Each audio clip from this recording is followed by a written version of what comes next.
Shalom Bapak Ibu Saudara yang kasih Tuhan. Saat ini kita kembali bertemu dalam ibadah online Gereja Bethel Maranatha Tegal. Dan saya percaya Bapak Ibu semua yang boleh menyaksikan tayangan ini, kita semua dalam keadaan sehat.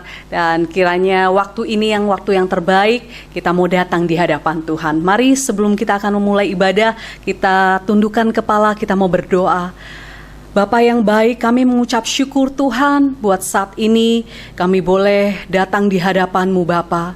Sungguh anugerah terbesar kami untuk saat ini, kami rindu untuk memuji, memuliakan nama-Mu Tuhan. Terima kasih Bapa, biarlah kami percaya urapan Tuhan hadir di tempat ini Tuhan. Ketika pujian penyembahan dinaikkan Tuhan, ada kuasa dan ada mujizat-Mu terjadi atas setiap kehidupan kami. Kami bersyukur hanya di dalam nama Tuhan Yesus kami berdoa. Haleluya. Amin. Puji nama Tuhan. Bapak Ibu Saudara yang kasih Tuhan, mari kita mau angkat satu pujian. Katakan, saat ini kami datang di hadapan-Mu Tuhan, untuk kami rindu untuk menyembah Engkau, meninggikan nama-Mu Yesus. Mari angkat pujian ini bersama. Bapakku datang di hadapan-Mu. Haleluya. Sungguh kami bersyukur Tuhan, Engkau Bapa kami yang sungguh baik. Terima kasih buat anugerah-Mu Yesus. Kami percaya Tuhan. Haleluya Yesus. Bapakku datang menyembah-Mu sini. Ku percaya Kau ada bagiku. Tak usah kau takut, sebab Kau sertaku. Tak usah ku bimbang, Kau di dalamku. Tak usah ku cemas, Kau penghiburku. Saat ku lemah, Kau kuatku. Ku nyanyi haleluya,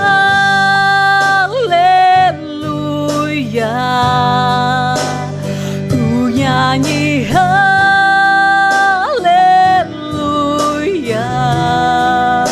Sungguh Kau hebat, ajaib perkasa perbuatan-Mu. Haleluya Tuhan. Ku nyanyi haleluya,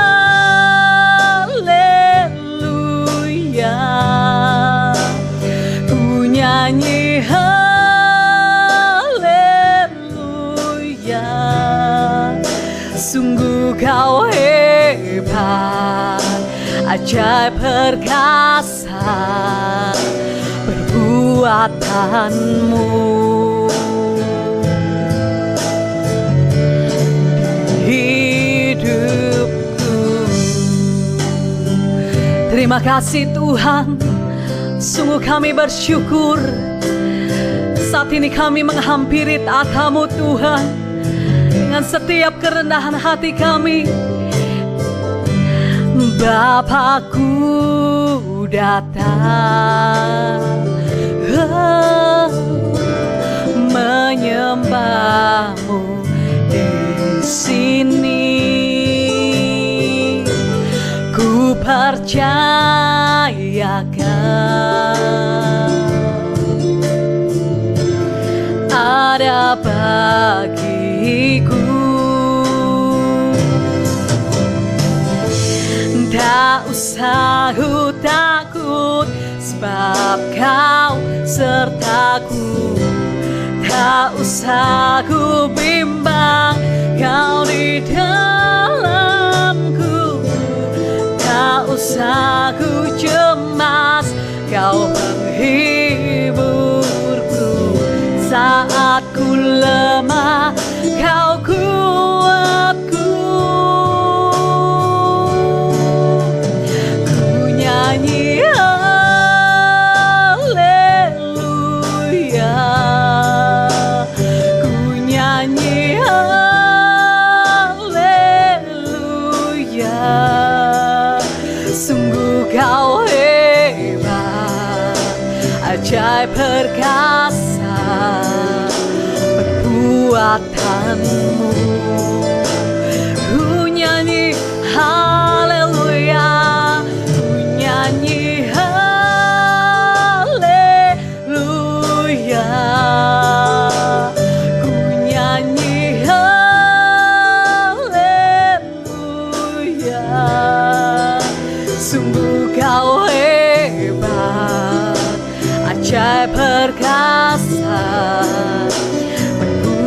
perbuatanmu.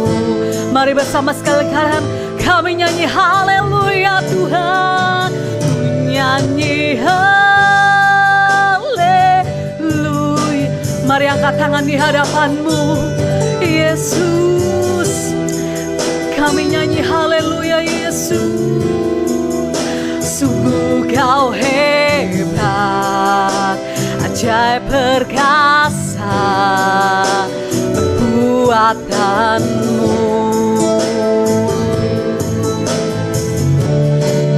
Hidupku, terima kasih Bapa.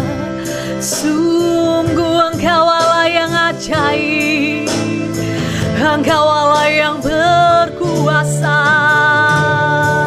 Terima kasih Tuhan, kami sembah Engkau, kami tinggikan nama-Mu Yesus. Haleluya Yesus. Terima kasih Bapa, Engkau yang kami agungkan, Engkau yang kami tinggikan. Ya nama syarala Yesus. Haleluya, haleluya Yesus. Kami bersyukur Tuhan, kami sembah Engkau, kami puji Engkau Tuhan. Engkau yang layak terima setiap penyembahan kami, Engkau yang layak terima segala hormat kami Tuhan Yesus. Terima kasih. Haleluya. Kami katakan ku nyanyi haleluya,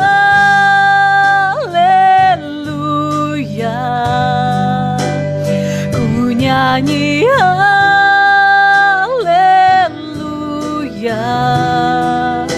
Sungguh kau hebat, ajaib perkasa perbuatanmu Yesus.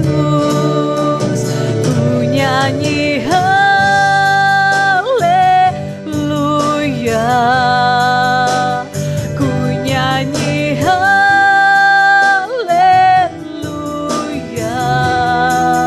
Sungguh kau hebat, ajaib perkasa perbuatanmu.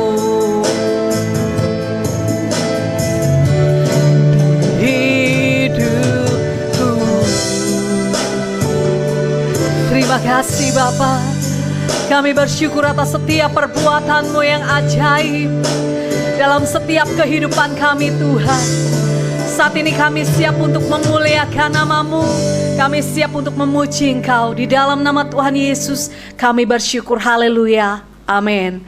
Puji nama Tuhan. Bapak Ibu Saudara yang kasih Tuhan, saat ini saya percaya kita semua dalam keadaan baik dan Tuhan selalu menyertai kehidupan kita. Mari kita mau memuji, memuliakan nama Tuhan. Kita mau angkat satu pujian, satukanlah roh kami ya Tuhan. Haleluya.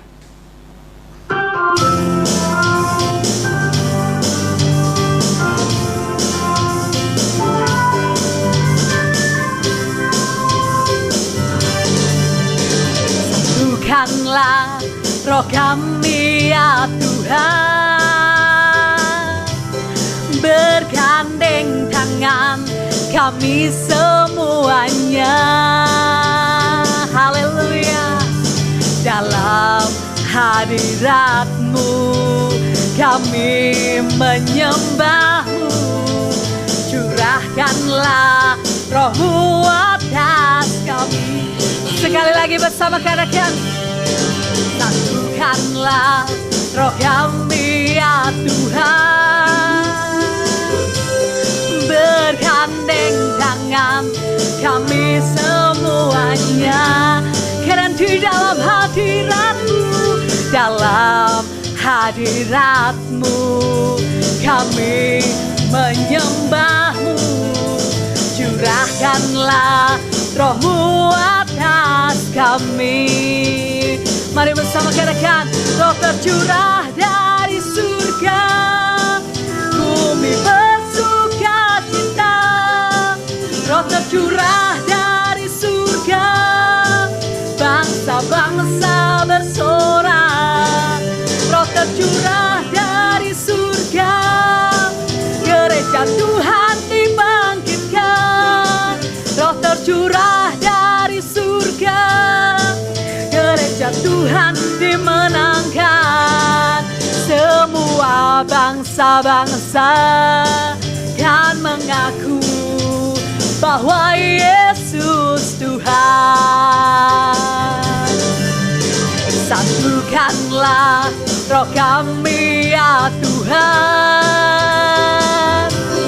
bergandeng tangan kami semuanya dalam hadirat-Mu, dalam hadirat-Mu kami menyembah-Mu.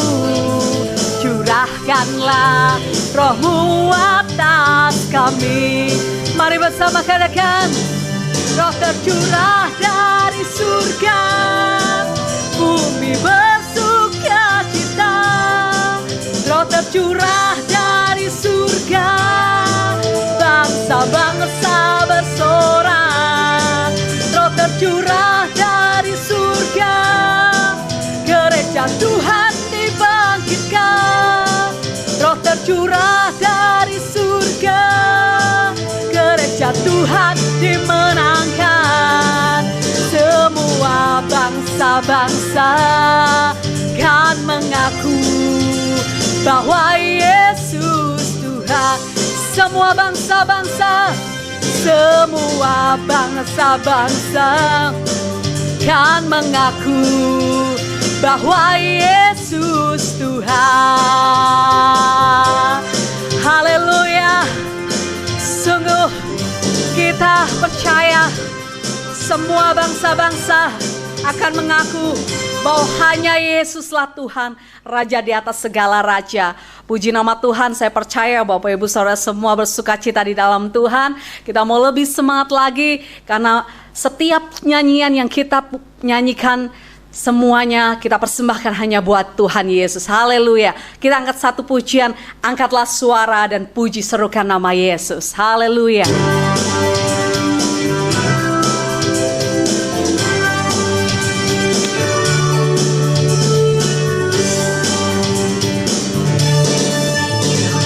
Angkatlah suaramu, puji dan serukan nama Yesus.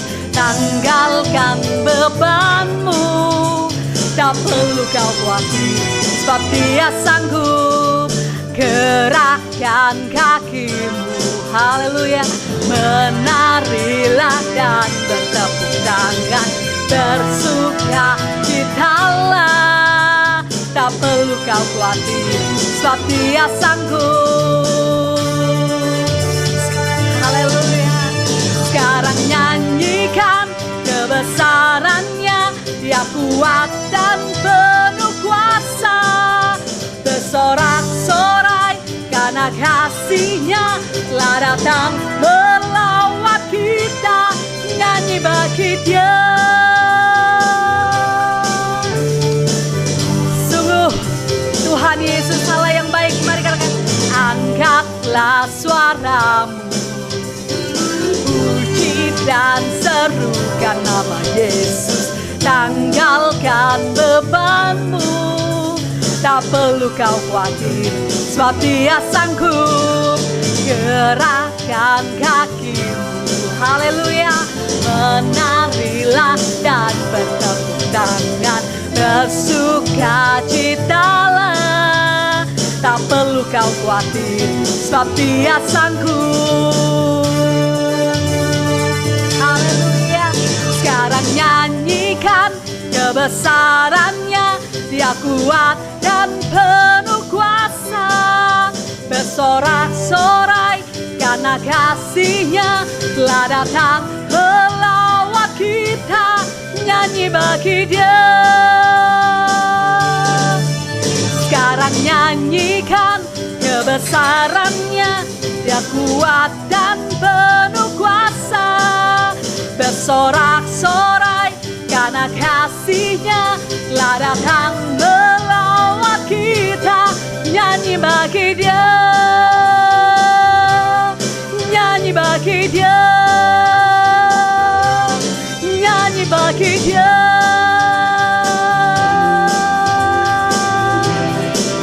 Haleluya, puji nama Tuhan. Saya percaya kita semua bersukacita, bersorak-sorai karena Tuhan memberikan kekuatan dalam setiap kehidupan kita. Dan kita percaya ada kuasa dalam setiap pujian yang kita nyanyikan. Puji nama Tuhan. Bapak Ibu Saudara yang kasih Tuhan, saat ini tiba saatnya kita akan mendengarkan kebenaran firman Tuhan. Mari kita mau siapkan hati kita. Haleluya. Terima kasih Bapa. Sungguh kami bersyukur buat waktu yang indah ini Tuhan. Kami mau buka hati buat firman-Mu Bapa, buat setiap kebenaran Tuhan.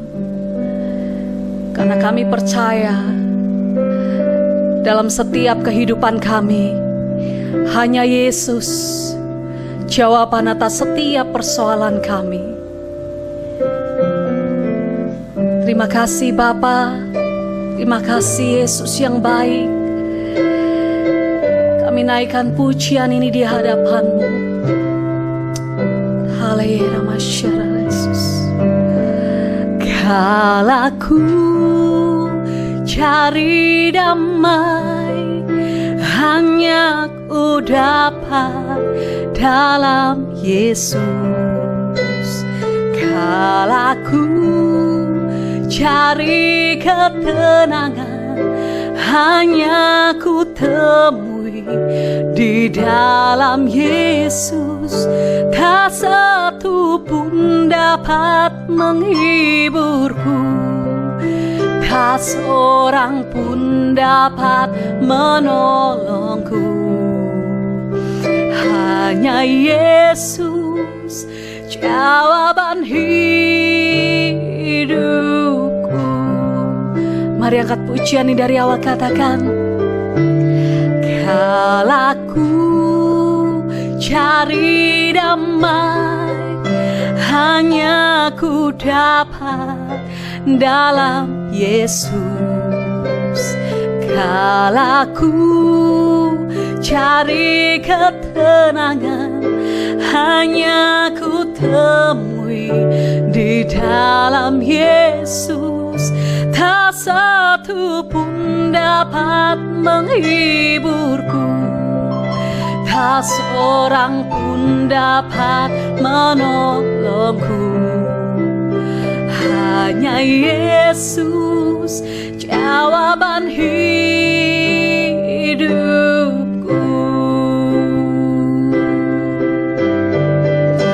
Bersama Dia hatiku damai, walau dalam lembah kekelaman. Bersama Dia hatiku tenang, walau hidup penuh tantangan. Tak satu pun dapat menghiburku, tak seorang pun dapat menolongku. Hanya Yesus jawaban hidupku.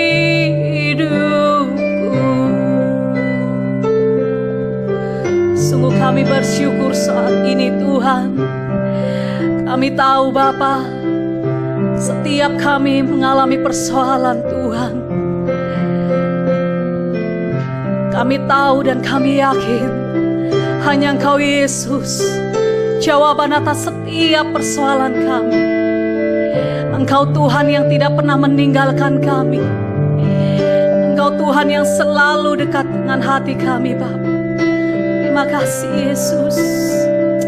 Sungguh kami bersyukur kami punya Allah seperti Engkau. Mari angkat pujian ini dengan segenap hatimu. Ini kerinduan kami di hadapan-Mu Tuhan. Haleluya.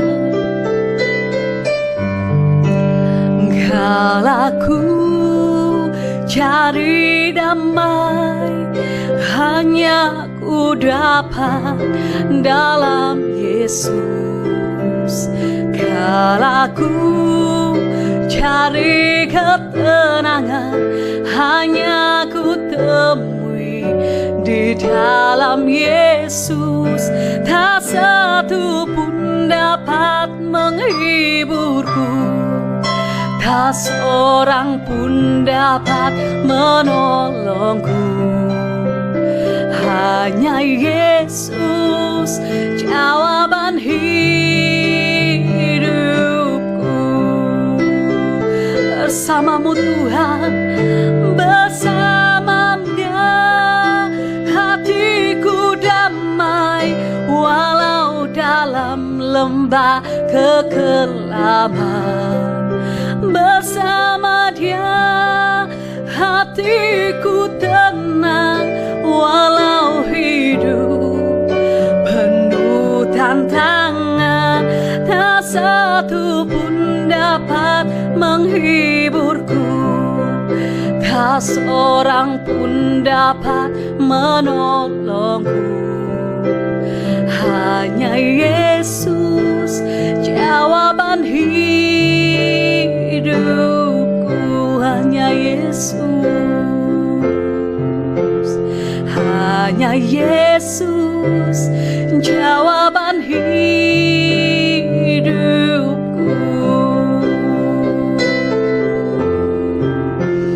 Hanya Yesus jawaban hidupku.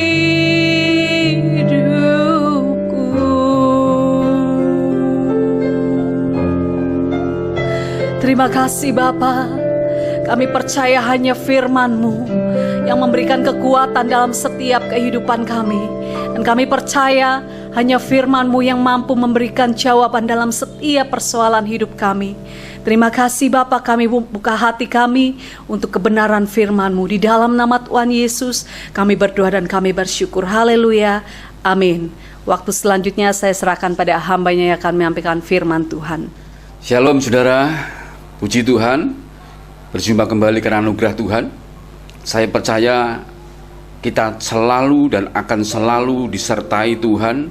Bahkan kondisi yang belum selesai, pandemi ini pun, saya percaya anugerah Tuhan tetap melimpah dalam hidup saya dan saudara, amin. Dan pada saat ini, oleh anugerahnya, kita akan belajar kebenaran firman Tuhan. Dan tema pada saat ini adalah hamba yang tidak berguna.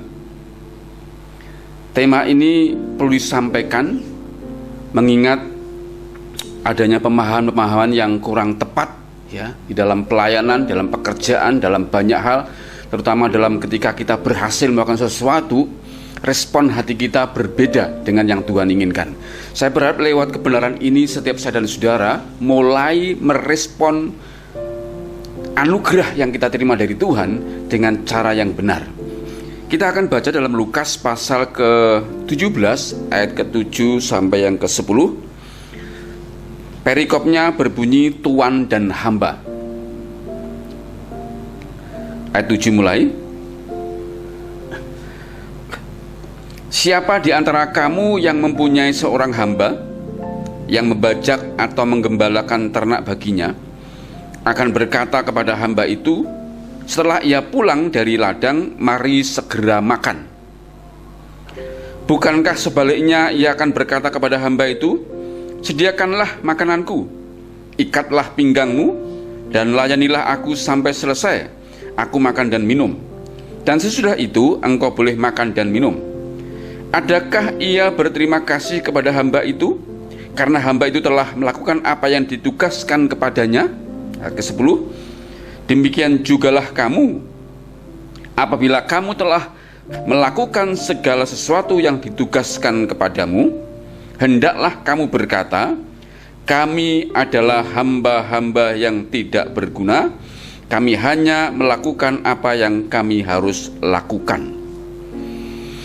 Saudara, konteks dari bacaan Lukas 17 ayat 7 sampai 10 ini ya, sebutan hamba ini tidak mengacu kepada hal-hal yang biasa kita dengar di gereja. Misalnya Ya, kata hamba itu karena di gereja berkenaan dengan sebutan hamba Tuhan atau pendeta yang melayani di gereja, maka seringkali dikaitkan sini. Bisa menjadi unsur-unsur itu, tetapi bukan itu yang dimaksud. Ya. Yang kedua, dikaitkan dengan pelayanan di dalam gereja. Ya. Kenapa? Karena istilah berhati hamba selalu dikaitkan dengan syarat melayani di sebuah gereja. Nah, kita akan belajar, saudara, ya. Konteks pasal 17 ayat 10 ini berbicara tentang Tuhan Yesus yang ingin mengajar dan mendidik murid-muridnya agar tidak bersifat seperti para tokoh-tokoh agama yang ada di Yahudi saat itu. Misalnya terutama para orang-orang Saduki dan orang-orang Farisi, ya. Dalam kehidupan sehari-hari mereka tidak menjadi contoh. Nah, Tuhan ingin agar tidak seperti itu. Makanya di dalam Matius pasal yang ke-23 ayat 5-7 berkata demikian, semua pekerjaan yang mereka lakukan hanya dimaksud supaya dilihat orang. Mereka memakai tali sembah yang lebar dan jubah yang panjang. Mereka suka duduk di tempat terhormat dalam perjamuan dan di tempat terdepan di rumah ibadat. Mereka suka menerima penghormatan di pasar dan suka dipanggil rabi. Nah, konteksnya adalah Yesus ingin agar murid-murid dia itu berbeda, ya. Namun karena ini ditulis di Alkitab, artinya didokumentasikan agar bisa dibaca oleh semua orang percaya, di mana semua orang percaya adalah murid Tuhan, termasuk saya dan saudara. Maka tema ini umumnya juga ditujukan kepada semua orang percaya atau murid-murid Tuhan Yesus, saya dan saudara juga, ya. Nah, dalam konteks ini yang disebut Tuhan dalam bacaan kita ini adalah Tuhan sendiri, ya. Sedangkan yang disebut hamba adalah murid-murid Yesus. Jadi ini diperumpamakan, ya, Tuhan dan hamba. Tuhan itu adalah Tuhan, hamba adalah murid-muridnya. Nah, yang menarik adalah mengapa sampai Tuhan Yesus dalam perumpamaan itu mengajarkan agar murid-muridnya berani berkata dengan sangat ekstrim, dengan satu pernyataan, yaitu kami adalah hamba-hamba yang tidak berguna, ya. Coba perhatikan, saudara, kami adalah hamba-hamba yang tidak berguna, ya. Tentu ini mengundang banyak pertanyaan. Kenapa murid-murid itu disamakan atau diinginkan Tuhan sama seperti seorang hamba, ya, setelah melakukan beberapa bagian-bagiannya, ya, dia harus berkata kami adalah hamba-hamba yang tidak berguna. Tentu punya maksud-maksud yang harus kita pelajari sehingga kita mendapatkan pencerahan pada hari ini. Nah, kata tidak berguna itu dalam bahasa aslinya, terus dalam bahasa Yunani adalah akreioi, ya, artinya tidak layak. Jadi tadi bisa diterjemahkan kami adalah hamba-hamba yang tidak layak. LAI menerjemahkan tidak berguna. King James menerjemahkan dengan kata unprofitable, ya, unprofitable. Artinya tidak menguntungkan, tidak bermanfaat, ya. Nah, dari ayat 7 sampai 8 saudara perhatikan, saya akan sarikan isinya apa yang dikerjakan oleh hamba ini. Hamba ini bekerja seharian membajak dan menggembalakan atau menggembalakan ternak bagi tuannya. Di seharian kerja menggembalakan ternak, ya, atau membajak, ya. Nah, dikatakan ketika pulang rumah, sampai di rumah, ia tidak langsung disuruh makan oleh tuannya, tetapi masih disuruh mengikat pinggangnya. Artinya masih disuruh bekerja lagi, yaitu menyediakan makanan dan minum bagi tuannya, ya. Setelah selesai tugasnya atau pekerjaannya, tuannya tidak memberi ucapan terima kasih kepada hambanya itu. Artinya tidak memberikan apresiasi, ya. Tidak memberikan ucapan berjasa, ucapan terima kasih, ya. Tuannya tidak memberikan. Dan di ujung itu malah tuannya ngomong, kamu harus berkata kami adalah hamba-hamba yang tidak layak, tidak berguna, tidak bermanfaat, ya. Karena itu jawaban atas pertanyaan ini adalah saya mengelompokkan A dan B, ya. Perhatikan jawabannya, saudara. Yang A, secara hakikat, ya, secara hakikat Tuhan yang disebut sebagai Tuhan di sini adalah pribadi yang kudus, tak tersentuh dan tak terhampiri oleh manusia. Itu konsepnya Tuhan seperti itu, ya. Tuhan ini adalah Sang Pencipta yang menciptakan langit dan bumi, dan manusia yang disebut sebagai hamba adalah makhluk ciptaan Tuhan.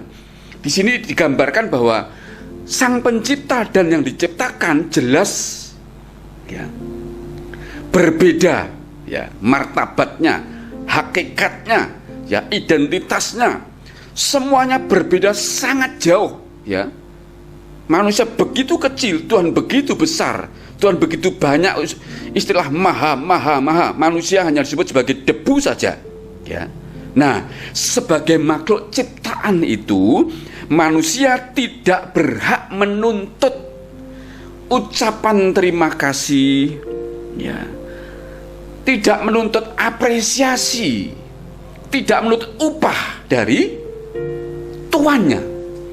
Karena kata budak, ya, yang dipakai di zaman itu adalah seseorang yang sudah dibeli, yang tidak punya hak sama sekali, dia hanya punya kewajiban saja. Jadi sama sekali tidak punya hak, makanya tidak berhak untuk menuntut upah, tidak berhak untuk menerima terima kasih, ya, menuntut untuk diberi terima kasih atau dianggap berjasa atau diberi apresiasi, tidak berhak. Ya.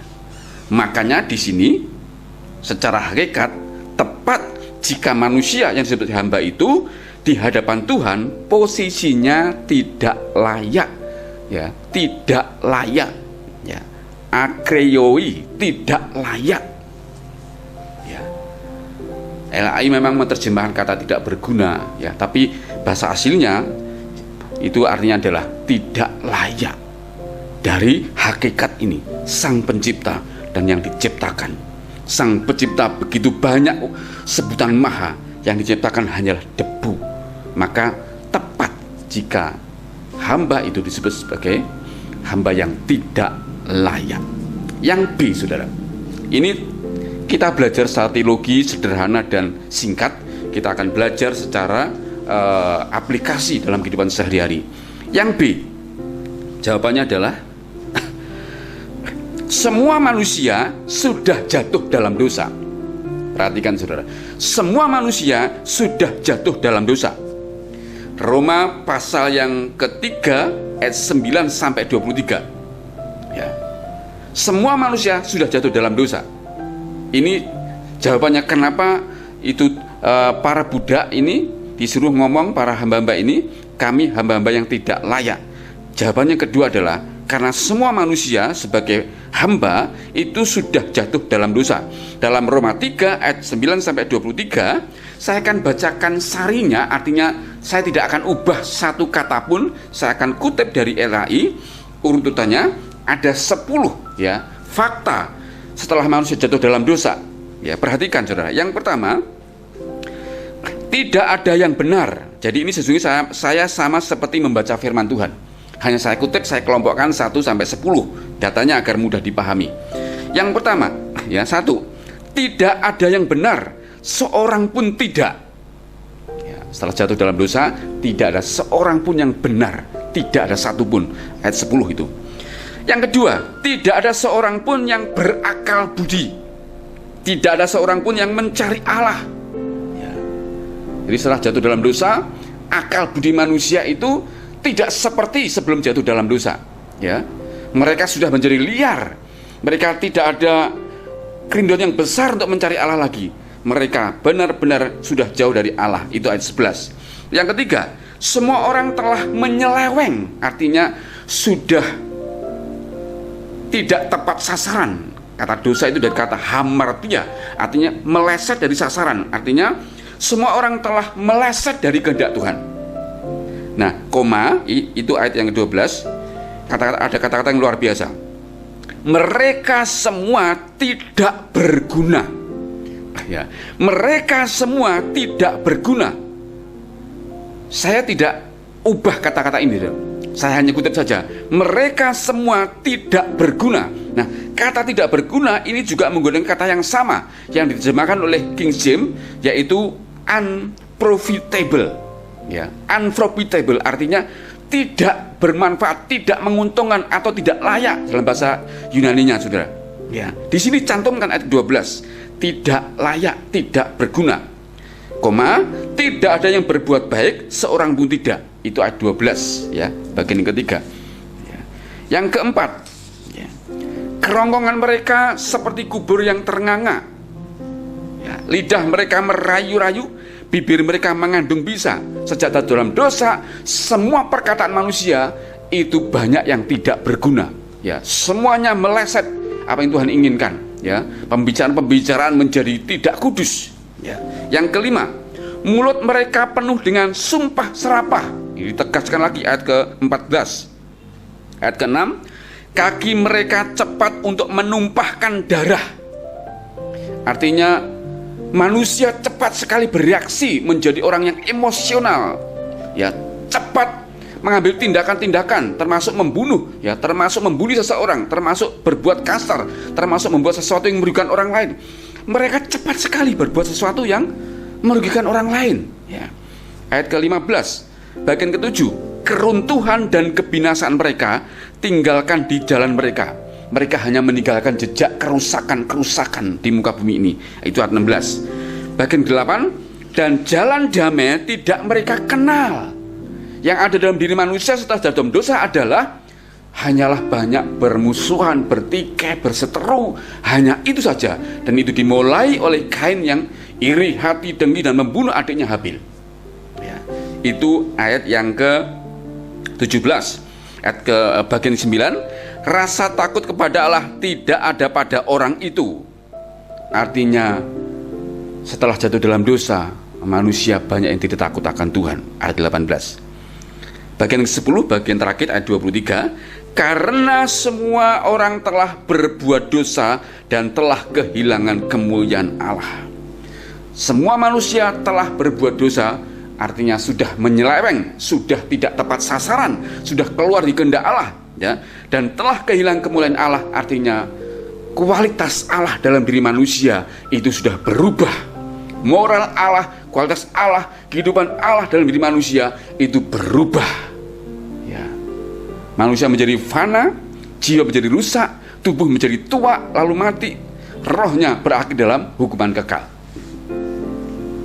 Nah, saudara, itu saya data menjadi 10 bagian dari Roma pasal 23 mulai ayat 9 sampai 23, ya. Nah, dengan data itu, maka dengan posisi sebagai orang yang berdosa dan upah dosa adalah maut, perhatikan, artinya dihukum secara kekal di neraka, maka tepat sekali jika semua orang di hadapan Tuhan disebut tidak layak, tidak berguna. Itu tepat sekali gara-gara manusia sudah jatuh dalam dosa. Tidak ada satupun yang layak dan tidak ada satupun yang berguna di hadapan Tuhan. Nah, saudara, apa yang saya sampaikan secara singkat ini adalah secara teologi, tinjauan teologi, saudara. Ya. Sekarang mari kita masuk dalam hal kehidupan sehari-hari. Pertanyaannya, ya, apa makna hamba yang tidak berguna dalam kehidupan kita sehari-hari? Nah, saudara, ketika ayat ini muncul dalam pikiran dan benak saya, ya, tiba-tiba dimunculkan Tuhan, lalu saya catat, itu beberapa hari saya kesulitan. Ya, jadi begitu saya terima perkataan itu diberikan Tuhan di benak saya, lalu saya ambil buku, lalu saya catat dengan cepat, ya. Namun ketika saya renungkan kata hamba yang tidak berguna, beberapa hari saya tidak bisa mengerti maksudnya apa nggak berguna. Apa nggak dipakai, apa seperti barang rongsokan yang tinggal dibuang saja. Saya nggak ngerti, saudara. Ya, beberapa hari saya renungkan, saya tidak mampu mengerti apa maksud Tuhan. Ya, baru ketika ada sebuah kejadian, ya, saya baru ngerti. Kejadiannya adalah ketika saya tiba-tiba lidah saya itu kena yang namanya sakit sariawan, ya, di ujung sebelah kanan, ya, jadi sebelah kanan, ya, ujung lidah kecil mulanya, agak perih.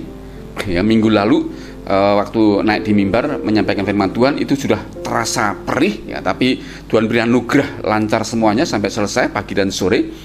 Namun begitu hari Senin, Selasa, Rabu itu makin sakit, ya. Untuk makan sakit karena semakin besar, ya, obat apa saja sudah saya konsumsi, ya, tidak menyembuhkan, tapi justru lukanya semakin besar, putihnya semakin besar dan bengkak, ya. Itu makan susah dan sangat perih, ya. Minum saja perih, ya, apalagi kena yang beraroma pedas atau kecut atau asin, itu sangat perih, ya. Dan seumur hidup saya belum pernah menerima atau mengalami sakit sariawan seperti ini. Belum pernah. Pernah sakit beberapa kali sakit sariawan, tapi sakitnya belum pernah seperti ini. Untuk makan begitu susah, sakit dan perih, sampai kadang saya berteriak, "Au!" Ya. Istri dan anak saya sampai berkata, "Masa sebegitunya sih?" Ya. Itu benar-benar sakit, perih dan luar biasa. Bahkan berbicara itu sakit, ya. Tidak berbicara sakit, mulut tertutup sakit, dibuka juga sakit, serba sangat sakit. Ya. Memasuki hari ke-6 kemarin, bangun pagi seperti biasa bertemu dengan Tuhan, bersekutu, berbicara, berdialog dan sebagainya, ya. Di akhir persekutuan itu, tiba-tiba saya oleh anugerahnya Tuhan melawat di jamaah, saya menangis seperti anak kecil yang menggerung-gerung, ya, di ruang doa itu. Kenapa, saudara? Tiba-tiba Tuhan memberikan sebuah pemahaman, ya, sebuah dialog yang mengatakan bahwa ketika lidah ini sakit, ya, parah, perih, tidak bisa makan, tidak bisa minum, obat apapun nggak bisa menyembuhkan, berbicara sakit, nggak bisa sakit, ditutup sakit, dibuka sakit, dan sungguh-sungguh tidak nggak bisa digunakan apa-apa. Disitulah saya baru sadar lidah saya sudah tidak berguna lagi dalam posisi seperti itu kalau tidak disembuhkan Tuhan. Ketika saya sadar seperti Tuhan berdialog dengan berikan sebuah pencerahan bahwa lidah saya kondisinya tidak bisa digunakan, tidak bermanfaat, ya, saya menjadi ngeh, ya. Dari situlah saya di jamaah Tuhan, lalu saya menangis, saya menyadari, baru ngeh arti kata hamba yang tidak berguna, ya. Artinya apa, saudara? Lidah saya ini hanya bisa digunakan jika Tuhan yang menciptakan lidah saya itu memberi kesehatan. Atau kalau saya sakit di jamaah Tuhan sembuh, baru bermanfaat, baru ada gunanya. Kalau tidak, ya, tidak ada gunanya, tidak ada manfaatnya sama sekali. Dari situ Tuhan berikan anugerah memahami dua hal. Yang pertama, ya, yang pertama anugerah pencerahan itu yang pertama adalah hidup kita hanya bisa bergantung pada kasih karunia Tuhan. Jadi kemarin pagi ketika selesai mendapat anugerah pencerahan dari Tuhan, selesai, saya bersyukur, ya, saya makan mulai enak, ya. Bahkan pagi itu istri saya membuat pecel, ya, itu saya mencoba makan, saya berkata, haleluya. Kenapa saudara? Mulai enak, ya. Berbicara mulai enak, ya. Jadi setelah di pagi hari bangun sangat sakit, perih, luar biasa, dibuka sakit, ditutup sakit, untuk apa sakit, minum air putih sakit sekali. Tapi begitu Tuhan selesai memberikan pemahaman seperti itu, lidah saya yakin karena anugerahnya yang mengurapi sehingga dipulihkan, bisa mulai makan, berbicara juga nggak mulai sakit, saudara. Dari situ saya berkata yang pertama, hidup kita hanya bisa bergantung pada kasih karunia Tuhan. Di luar Tuhan kita tidak bisa berbuat apa-apa. Perhatikan betul, saudara. Yohanes pasal 15 ayat kelima, ya. Di luar aku kamu tidak dapat berbuat apa-apa. Bayangan, ya, kalau lidah ini, ya, diizinkan seperti itu saja, tidak berguna, tidak bermanfaat, tidak memberi keuntungan apapun buat saya, ya.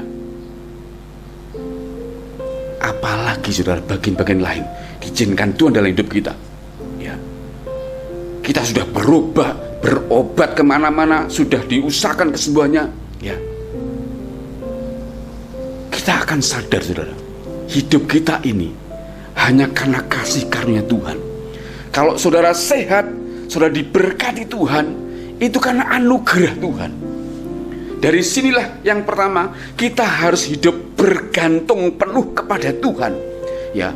Tanpa Tuhan tidak bisa berbuat apa-apa. Itu yang pertama, saudara. Yang kedua, ya, apa yang ada pada kita. Jadi yang pertama seperti itu. Yang kedua, apa yang ada pada kita, anggota-anggota tubuh kita tanpa Tuhan tidak bisa berfungsi dengan baik. Kalau yang pertama, kita hanya bisa hidup bergantung pada kasih karunia Tuhan, kehendak Tuhan, kemurahan Tuhan, terserah Tuhan. Yang kedua, apa yang ada pada kita, yaitu anggota-anggota tubuh kita tanpa Tuhan tidak bisa berfungsi dengan baik. Semua harta kita, kedudukan kita, pekerjaan kita, semua yang kita miliki tidak berguna kalau Tuhan tidak memakainya. Saya beri contoh, saudara, ya. Apa yang ada di tangan Musa, saudara? Waktu bangsa Israel itu keluar dari Mesir, di depan itu ada laut Tiberau, di belakang ada tentara Firaun. Mereka terjepit, mau maju itu ada laut, ya, mau mundur itu ada tentara yang siap membunuh. Apa yang dilakukan, saudara? Bahasa saya ngomong begini, saudara, ya. Tuhan berbicara kepada Musa, Musa, apa yang ada di tanganmu? Nanti akan saya baca ayatnya, saudara, ya. Musa itu, orang-orang Mesir sudah teriak-teriak, Musa, Musa, ya. Apakah tidak ada kuburan di Mesir? Kenapa kau bawa kami ke sini, akhirnya mati juga?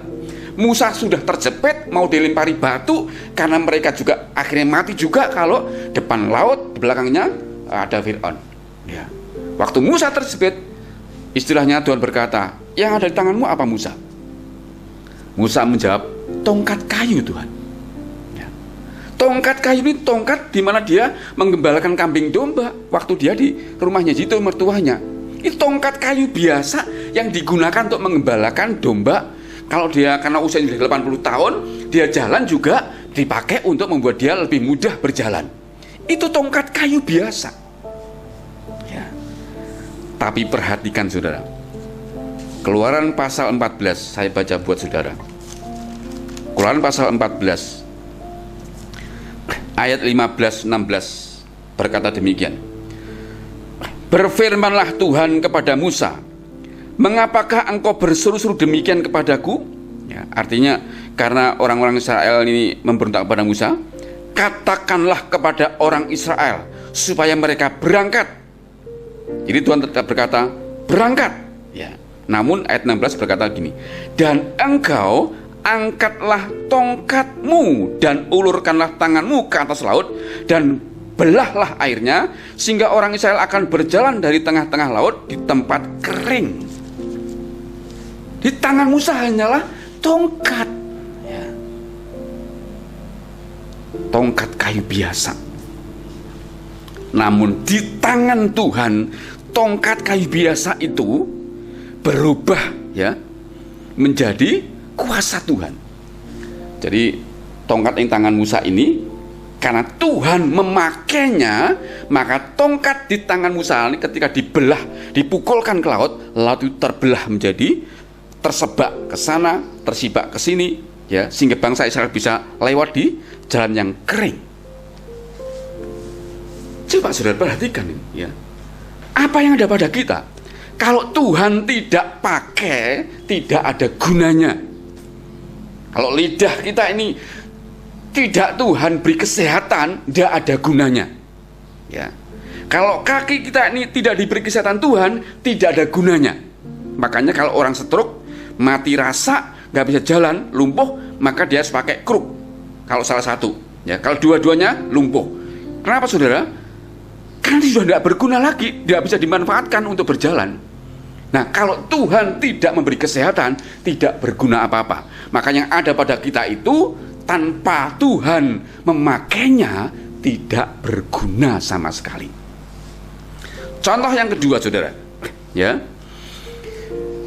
Waktu Yesus itu sedang melayani, diikuti oleh ribuan orang, 5.000 laki-laki dan orang belum anak-anak, belum perempuan, ya. Mereka kelaparan, padahal itu tempat yang sempit, tempat yang sepi maksud saya, tempat yang jauh dari kota, dari pasar, di tempat-tempat belanjaan, ya, sehingga tidak ada makanan minuman. Perhatikan saudara. Dan ketika situasi itu, Tuhan memberi perintah kepada murid-muridnya, beri mereka makan, ya. Filipus berkata begini, Tuhan, uang 200 dinar ini kalau dibelanjakan pun dapat roti, nggak bisa memberi makan ribuan orang ini. Tetapi Andreas di samping Tuhan ngomong gini, Tuhan, ada anak kecil ini, dia punya 5 roti 2 ikan, ya. Ini bayangkan saudara, yang punya siapa saudara? Anak kecil. Anak kecil punya 5 roti 2 ikan. Selama 5 roti 2 ikan itu berada di tangan anak kecil itu, maka 5.000 orang lebih tetap akan kelaparan karena tidak makan, ya. Namun di ayat 11, Yesus mengambil roti dan ikan itu, lalu mengucap berkat atau bersyukur, maka 5 roti 2 ikan itu menjadi mujizat untuk memberi ribuan orang, dan sisanya 12 bakul. Lebih banyak sisanya daripada jumlah aslinya yang hanya 5 roti 2 ikan. Nah, seringkali kita ini mengeluh saudara, betul kan? Kurang ini, kurang itu, tidak ada ini, tidak ada itu. Apalagi suasana pandemi seperti ini, banyak orang semua berteriak kekurangan, kehabisan uang, ya, kurang ini, kurang itu, nggak bisa ini, nggak bisa itu, sebagainya. Banyak orang mengeluh. Padahal apa yang ada pada kita itu, jika disyukuri, kita mengucap berkat, Tuhan itu bisa memakainya untuk membuat sebuah mujizat. Seperti anak ini. Ketika anak ini rela, perhatikan saudara, anak kecil itu tidak gampang memberikan haknya loh, ya. Itu bekal satu sih dia miliki, 5 roti 2 ikan. Mungkin kalau anak ini, ya, pelit, ya, tidak memberikan, nggak terjadi apa-apa. Namun anak ini, ya, saya yakin itu karena hadirat Tuhan Yesus, ya, rela memberikan, ya, kepada Tuhan Yesus. Di tangan Tuhan 5 roti 2 ikan, ya, menjadi sebuah mujizat untuk memberi makan ribuan orang. Apa yang ada pada saya dan saudara, ya, kalau Tuhan tidak menjamah, Tuhan tidak memakai, Tuhan tidak mengurapi, Tuhan tidak memberkati, tidak terjadi apa-apa. Contoh yang ketiga saudara, ketika Rasul Paulus dalam pelayanan, ada banyak mujizat juga terjadi, ya. Pertanyaannya, kalau saudara pernah membaca dalam Kisah Rasul pasal 19 ayat 12, ya, apa yang ada di tangan Paulus saudara? Yang ada di tangan Paulus adalah hanya sebuah sapu tangan biasa, terbuat dari kain yang digunakan untuk mengelap keringat, ya. Itu gunanya sapu tangan, ya. Tapi sapu tangan itu di tangan Tuhan, ya, Artinya lewat Tuhan yang hadir dalam hidup Paulus, sapu tangan biasa itu menjadi sumber kuasa untuk menyembuhkan beberapa penyakit dan mengusir setan-setan. Saya akan bacakan di dalam Kisah Rasul, ya, pasal 19 ayat 12 berkata demikian. Ayat 11, oleh Paulus Allah mengadakan mujizat-mujizat yang luar biasa.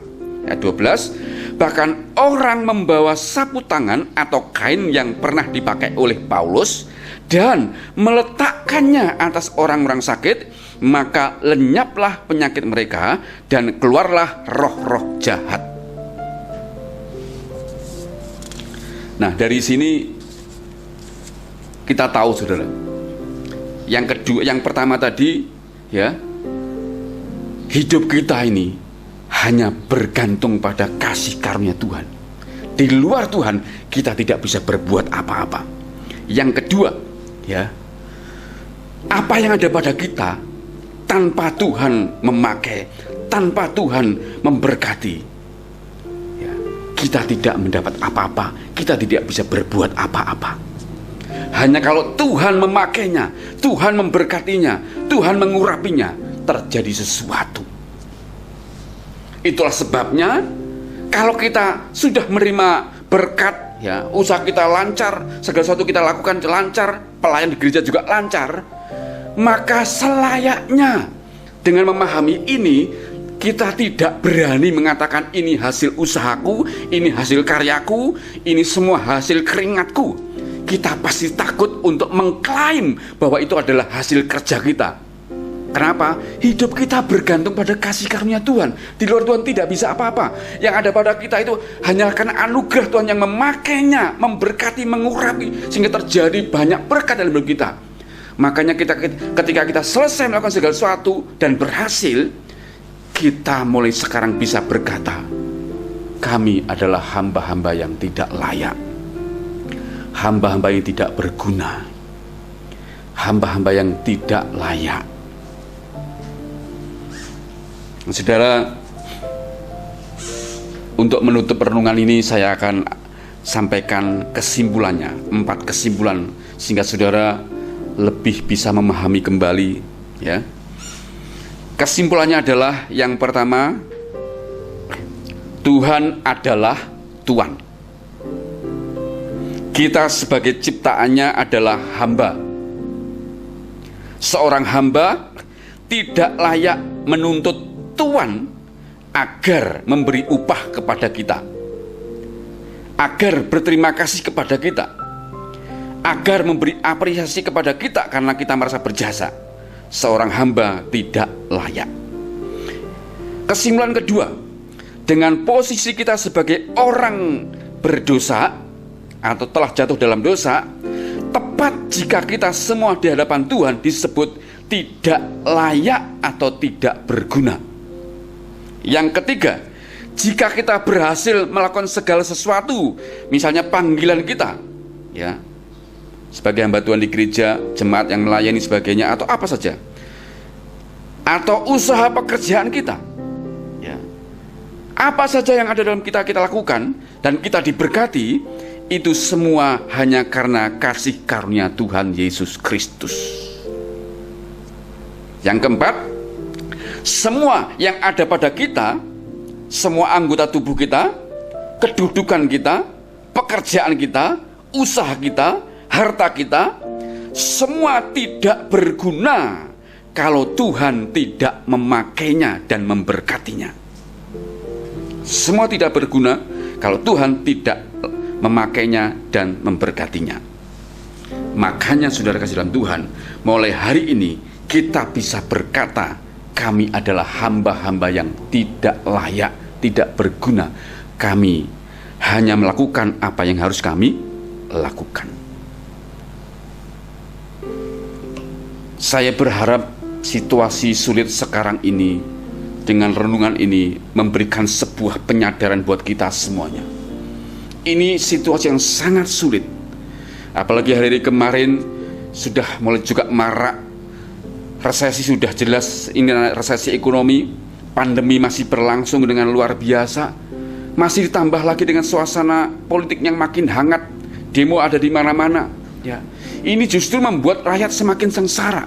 Karena demo-demo itu dan banyak kumpul orang ketemu-temu, itu potensi besar terjadi penularan. Ya. Kerusakan alat-alat sarana-sarana umum itu juga merugikan rakyat semuanya. Situasi ini sulit, saudara. Karena dalam situasi ini, mari kita kembali kepada firman Tuhan. Hidup kita ini hanyalah karena kasih karunia Tuhan. Kalau kita ada sebagaimana ada hari ini, itu hanyalah karena anugerahnya. Tuhan masih berkenan memakai kita, Tuhan masih berkenan menyertai kita, Tuhan masih berkenan melindungi kita. Bahkan Tuhan masih berkenan memelihara kita, mencukupkan kebutuhan kita, memberkati makanan minum kita, memberi pelindungan kita tetap sehat. Itu sungguh-sungguh anugerah. Itu bukan hasil usaha kita. Kita tidak layak mengklaimnya.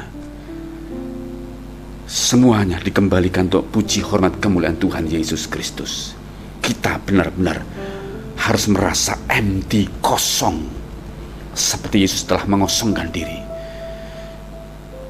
sehingga kita selalu mendapat anugerah. Tuhan berkenan kepada orang-orang yang selalu merendahkan diri dengan berkata, kami adalah hamba-hamba yang tidak layak, kami adalah hamba-hamba yang tidak berguna, kami hanya melakukan apa yang harus kami lakukan. Amin untuk firman Tuhan. Mari kita berdoa. Dalam anugerah-Mu kami sudah merenungkan kebenaran-Mu, Bapa. Beri anugerah kami tidak sekedar memahami, beri anugerah kami mengalami, dan karena penyertaan-Mu kami melakukan kebenaran ini, Tuhan, sehingga didapati hidup kami sungguh-sungguh bergantung pada kasih karunia Tuhan. Sebab di luar Engkau kami tidak bisa berbuat apa-apa. Yang kedua, ajar kami menyadari bahwa apa yang ada pada kami, anggota-anggota tubuh kami, kalau itu masih berfungsi dengan baik, itu karena kemurahan-Mu, karena Engkau memakainya, karena memberi kesehatan. Usaha kami, pekerjaan kami, kedudukan kami, harta kami, apapun yang ada pada kami, Tuhan, itu semua anugerah-Mu. Kalau Engkau tidak memberkati, tidak memakainya, itu semua tidak berguna, Tuhan. Kami bersyukur, Tuhan, tongkat kayu di tangan Musa menjadi berguna karena Engkau memakainya. Sapu tangan kain biasa di tangan Paulus karena Engkau memakainya menjadi berguna. 5 roti 2 ikan yang sangat terbatas menjadi berguna karena Engkau hadir, memakainya, memberkatinya, sehingga semua adalah terbukti hanya karya-Mu saja. Itulah sebabnya kami sangat merasakan kami bukan siapa-siapa. Kami adalah orang-orang yang mendapat anugerah diselamatkan oleh nama Yesus. Kami tidak bisa berbuat apa-apa. Apa yang ada pada kami semua adalah kemurahan hati Tuhan. Kami syukuri, Tuhan, kami syukuri. Terima kasih Bapa. Bimbing kami senantiasa menjadi hamba-hamba-Mu yang menyenangkan hati-Mu saja.